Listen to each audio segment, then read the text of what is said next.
তো বন্ধুরা এখানে দেখতেই পাচ্ছ মাছ ভাজা হচ্ছে। তো রান্নাটা আজকে কে করছে সেটা ভিডিওটা কন্টিনিউ যারা করবে দেখলেই বুঝতে পারবে। আলু ভাজা হয়েছে, মাছ ভাজাও হয়ে গিয়েছে, এখানে বেগুনও ভাজা হয়ে গিয়েছে। তো এবার দেখো কে রান্না করছে আজকে, আমাদের ডার্লিং দিদা। তো দিদা সকালে ঘুম থেকে ওঠার পর শুনছি দিদা বলছে যে মাছ যখন এনেছে আজকে আমি রান্না করব। বেশি ঝাল দিবে দিদা? ও, তুমি যা ঝাল খেতে পারো, বাকিরা কেউ ওরকম ঝাল খেতে পারে না।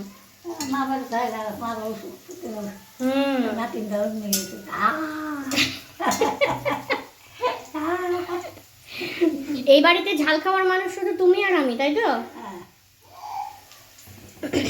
এখানে দিদা মশলাটা ভেজে নিচ্ছে, মশলা করতে যা যা লাগে সেইটুকু করে নিচ্ছে। আর মাঝখানে মা বলছে যে একটু জল দাও, কিন্তু দিদা বলছে যে না, আমাকে আমার মতো করে করতে দে।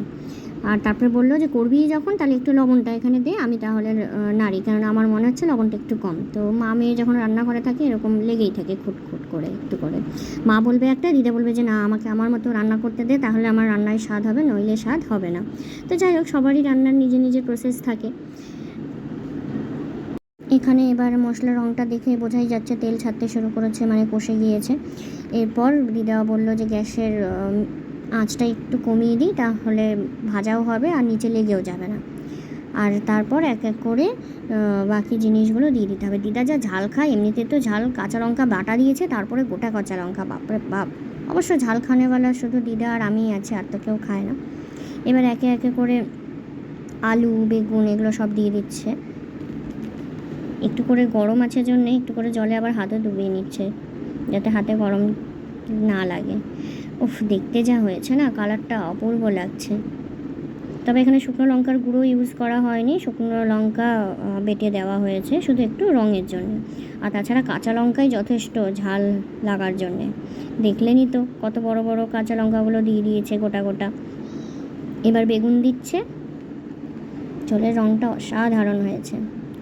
তবে হ্যাঁ, দিদার কাছে একটা ডিমান্ড রেখেছি। দিদা গরম মশলাটা খুব একটা পছন্দ করে না, মানে রেডিমেডটা আর কি বেটে দিতে চাই। কিন্তু আমি বললাম যে দিদা, তোমাকে আজকে বাটতে হবে না, এতক্ষণ ধরে দাঁড়িয়ে থেকে রান্না করছো, তুমি গুঁড়ো গরম মশলাটাই দিও, মানে দোকানের যেটা কেনা থাকে। তো দিদা বললো আচ্ছা ঠিক আছে। তো দেখে নাও, এখানে ঝোল ফুটে গিয়েছে। সবার কাছে একটাই রিকোয়েস্ট, প্লিজ আমাকে সাপোর্ট করো, আর আমার সুন্দর সুন্দর ভিডিওস তোমরা আরও দেখতে পাবে, আমাকে আরও উৎসাহ দাও। এরপর দিদার ভিডিওস আরও থাকবে, মানে দিদা যখন নিজে থেকে চায় রান্না করতে, আমি তখনই দিদাকে বলি যে রান্না করো। আমরা কেউ কখনো দিদাকে জোর করে করি না। সবাইকে বলে রেখি, দিদা নিজের মনে সাহস, মনের জোর এতটাই, দিদা নিজের কাজ নিজে করতে পছন্দ করে। তো আমাদের বাড়িতে ওই জিনিসগুলো নেই, যেদিন যার মনে হয় সে রান্না করে, কোনো দিন মা, কোনো দিন আমি, কোনো দিন দিদা। তো কোনো অসুবিধে হয় না। আর দিদা এই সমস্ত কাজগুলো নিজে থেকে করে বলে এখনও ভালো আছে। আমার তো মনে হয় না দিদার এই বয়স অবধি আমরা পৌঁছতেও পারবো। যাই হোক, রান্নাটা তো খুব অসাধারণ হয়েছে, দেখেই বোঝা যাচ্ছে। ঝোল ফুটে গিয়েছে, রান্নাও কমপ্লিট। তো এরপর দিদাকে বললাম যে তুমি এবার ঘরে গিয়ে ফ্যানের নিচে আরাম করো, রেস্ট করো। আর সবাইকে অনেক থ্যাংক ইউ আমার ভিডিওস দেখার জন্যে।